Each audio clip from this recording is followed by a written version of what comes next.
and let the one who has no sword sell his cloak and buy one.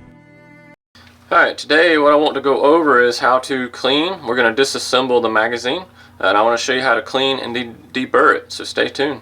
We make holsters. We have custom holsters that we make, so you can go check those holsters out. defensetraining.org/holsters. Alright, back to the video. Alright, today I want to go over cleaning and deburring your magazines. So there's some magazines you get, and I found this in a lot of makes and models. These things are so massively produced, especially when you buy some aftermarket ones. There's some things, you have some burrs up in here. So we're going to take this one. This is to the Taurus G3C or the G3 XL. It fits both, so this is a 12 round. We're going to take this apart, but this is basically for any magazine out there. If you're having problems, especially when it gets down here to where the magazine catch is inside the gun, there could be some burrs inside of here, and then there could also be some burrs on your piece. This one's yellow, and now they come in different colors. Some of them are black, some of them are red. Depends on your firearm, but most of the Tauruses here is yellow, and there can be some burrs on the bottom of this. So we're going to take it apart, and with the Taurus, the only thing you really need to do, especially with the newer versions, it's just a little push button basically right here. You push it down, you can push it with a pin, you push this forward, and then you're going to take, and I want to push this up, so it's going to have to miss this lip right here. So I'm going to push back and pull as I push, and then it'll pop out just like that. I'm going to pull that down. Now one of the first things I'm going to do, one of the things you can do is you can actually feel on here, do you have any rough edges? You could file that down, and you can buy those little what I call pencil files at Harbor Freight. You can buy a pack of them very, very cheap if you don't have any machinery or anything, and you can just sand, just file the little burr, the little edges off, and a lot of especially the metal magazines get that. And then you're going to take your finger, and I'm going to feel on the back side of this part. So I'm going to feel, this one feels okay, so I'm going to feel over here as well. This one feels okay, and I'm also going to feel behind these two holes, because they're just punched out holes, and sometimes they get they leave the manufacturer, then they still got burrs on the back. These feel okay. You can also feel back in here, do you feel any real bad burrs? And then if you feel them, this one feels fine, so I'm not going to worry about that. Another thing you can do, one of the things when you take it apart, a lot of times you'll have this and it's not seated properly, so this is supposed to go, see if we can get that above this little ledge right here. You see that little ledge is supposed to go on top of it. Sometimes it'll be on the bottom, and sometimes you may have to take a pair of pliers and kind of pull this straighter, because sometimes it's got a little more of a curve in and it won't seat right there, so you do that, and make sure it's above the ledge right there. It's that little ledge. I'm not going to pull it off, but it goes here and then it goes there, and that is proper. And you want this to look just like this, so your end is on this side to where you've got, you know, the wider right here and the thinner right there. That's how it's supposed to look. And then of course this is how this is supposed to look. If you have one that's going down with it, or it's not quite, looks quite that angled, you know, maybe it's sticking out like that, it's not enough. It needs to be pretty high right here. You can check that out as well. But one of the places you're going to get some burrs to where it catches, and this one's kind of dirty, but you see that little right there, that's a burr. And then I can feel, you see where the dirt's catching right in there, that's a burr. All those are burrs, especially on the bottom side here. Any of the bottom sides down in here, anywhere around here, because this is what's going to rub against your the inside of your magazine. Now it's not a super tight fit. Let me look, let me make sure I got it right. So it's not a super tight fit. There is some I don't know if you can see down in there, but you see there's room on both sides of the magazine, all the way around, all four sides basically. But what'll happen is, especially if you have a burr and it kind of cocks and grabs that burr, it can catch.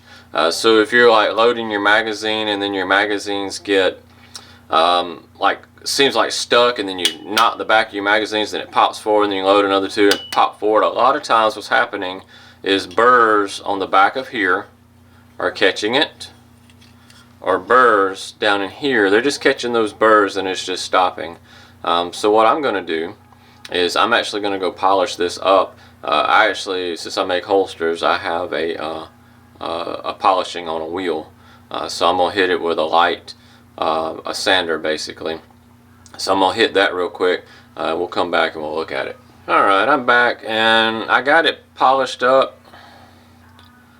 There's a little one I need to get right there, so I'll go do that here after I get off video. But I polished all this up and I hit it with a light, it's a sanding pad, but we call them buffing pads for the most part in the holster business. But so it's a green buffing pad, so what I hit it with.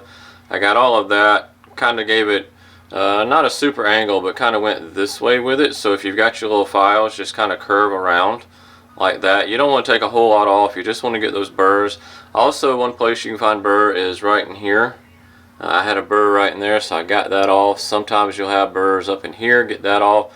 Around in here, get those off.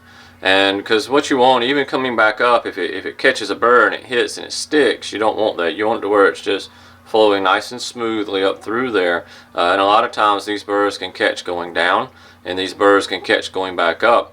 And then once you smooth those out, you shouldn't have any problem.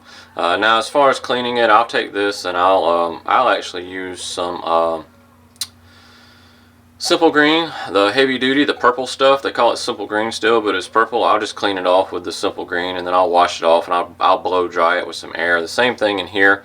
I'll wash it, and you can use like gun scrubber. You don't want to use any oily stuff. Because a lot of the stuff you clean your guns with, it's got oil that, you know, you clean it and then you oil it. You don't really wash it off, and it leaves the oil residue. You don't want that, because you don't want any oil residue in here. If anything, if you do anything, I do not. They are made not to be oiled or lubed. But if anything, you can use what they call a dry lube. Because a lot of times I have a dry lubricant in the ultrasonic. I can throw these in my dry lubricant and they work fine. I also have some guys that they use dry graphite. So what they'll do is they'll puff a little bit in there and they'll take a Q-tip and they'll rub the dry graphite on it. I'm not suggesting either one of those because they are meant to run dry. However, do not put any liquid lubricant on here. Just make sure if you do put anything, it's a dry lube.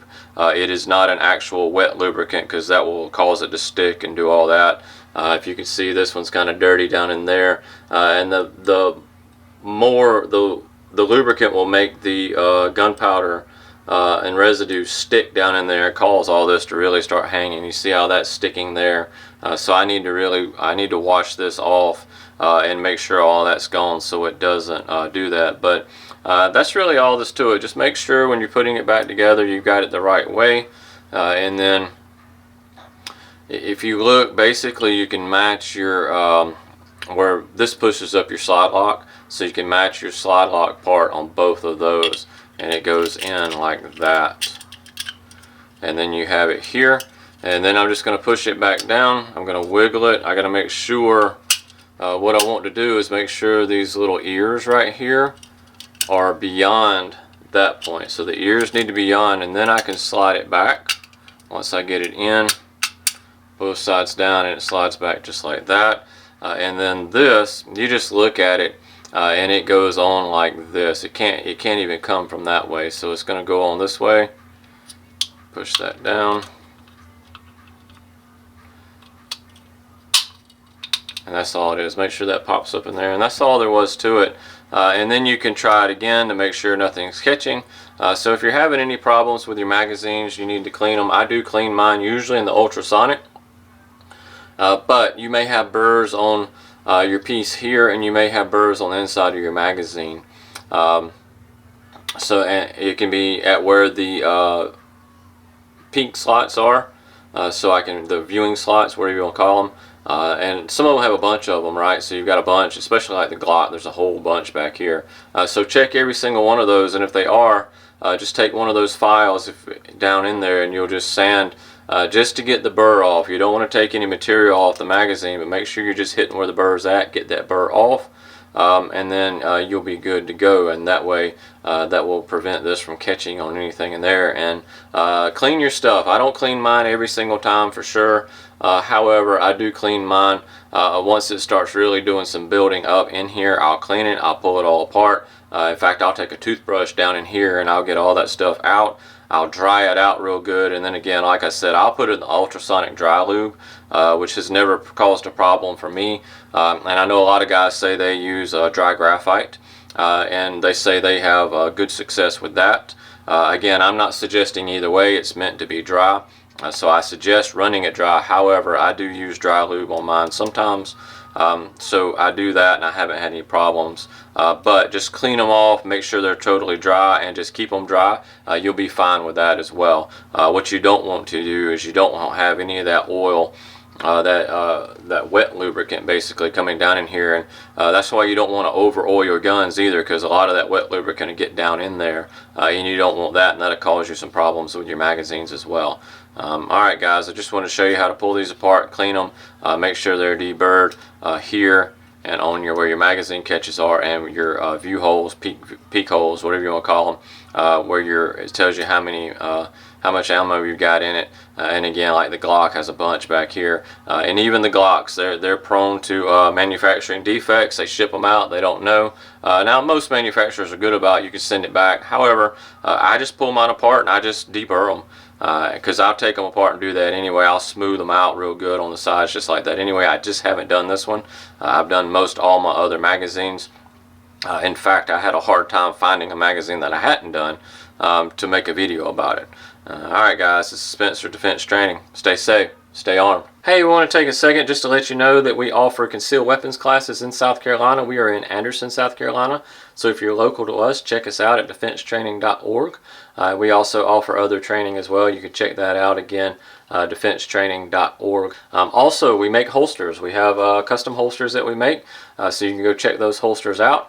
They are ambidextrous and both inside and outside the waistband holsters. They are made of Kydex. They have a lifetime guarantee and a 60-day money-back guarantee. So check those out at defensetraining.org/holsters. Please like, subscribe, and comment on this video below. Thanks.